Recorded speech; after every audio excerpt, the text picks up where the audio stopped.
Je veux partager un message avec vous qui me tient beaucoup à cœur. Et ce sont aussi les erreurs que j'ai commises. C'est pourquoi je le partage avec vous pour que vous faites aussi attention comme désormais aujourd'hui je fais attention. Il est écrit quelque part dans les Saintes Écritures que l'homme a presque tout dompté. Et vous ne l'ignorez pas que l'homme a dompté les animaux les plus féroces. L'homme a presque dompté la nature. Et après avoir dompté toutes ces choses-là, il manque quelque chose en l'homme. L'homme n'a pas pu dompter sa langue à lui. Et vous voyez que notre langue peut être la cause de notre échec, tout comme être la cause de notre réussite. Lorsque vous êtes nouveau au milieu des gens, vous n'êtes pas obligé de parler aux gens de toute votre vie. Vous n'êtes pas obligé de raconter tout ce qui se passe dans votre vie. Parce que à partir de là, les gens peuvent utiliser ce que vous dites pour vous piéger ou bien pour vous faire du mal. Vous voyez, avec l'avancée de toute la technologie maintenant, on peut vous provoquer les agents secrets.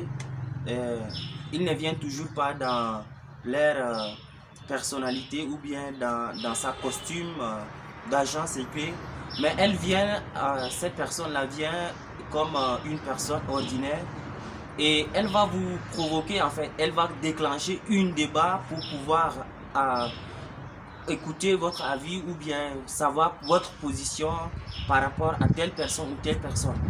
Et vous, lorsque vous ne maîtrisez pas votre langue, vous serez forcément amené à parler de tout, de dire que ah, ce président d'ailleurs, qu'est-ce qu'il fout dans ce pays, il nous a foutu la merde.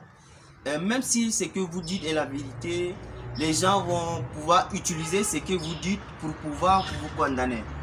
Donc à partir de là, il faut vraiment être intelligent, de savoir où parler et de savoir surtout là où il faut se taire. Parce que vous êtes dans une famille ou bien vous êtes dans un foyer. Et quand vous sortez, vous voulez montrer à tout le monde que chez vous, vous êtes mieux traité, vous êtes à l'aise. Peut-être que votre conjoint vous traite bien et votre conjoint prend soin de vous. Et lorsque vous racontez ça à une personne que vous venez de raconter à peine, cette personne-là sera forcément portée à vous envier. Cette personne va vous vouloir. Elle va aussi vouloir parce que vous êtes à l'aise et si elle ne l'est pas, elle va vouloir aussi être à l'aise. Et elle va peut-être même commencer à chercher votre conjoint et cela va être la cause peut-être de votre mariage, la cause de l'échec de votre mariage. Notre langue est parfois la cause de notre échec. Vous ne connaissez pas maîtriser votre langue, vous ne savez pas là où il faut parler et là où il ne faut pas parler. Et à partir de là, si vous parlez au mauvais moment et au mauvais endroit, j'espère que ça peut vous créer un tort, ça peut vous nuire ou être la cause de votre échec.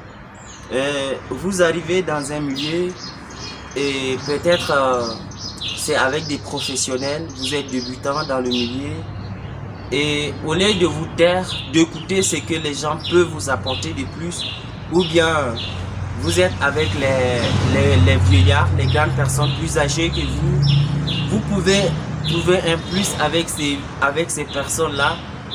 Au lieu de vous taire et d'être attentif à ce que ces personnes-là vont dire, c'est vous qui allez beaucoup parler pour montrer que vous êtes là ou bien pour dire que me voici, je suis intelligent, je connais parler. Et ça fait généralement au lieu d'apprendre, vous n'apprenez pas et vous perdez plus. Donc il faut vraiment faire très attention à qui nous parlons. Et est-il utile de parler ou bien n'est pas utile? Il faut juger tous ces contextes-là. Si vous jugez inutile de ne pas parler, autant rester silencieux. Parce que l'intelligence, c'est parler, mais la sagesse, c'est surtout savoir se taire.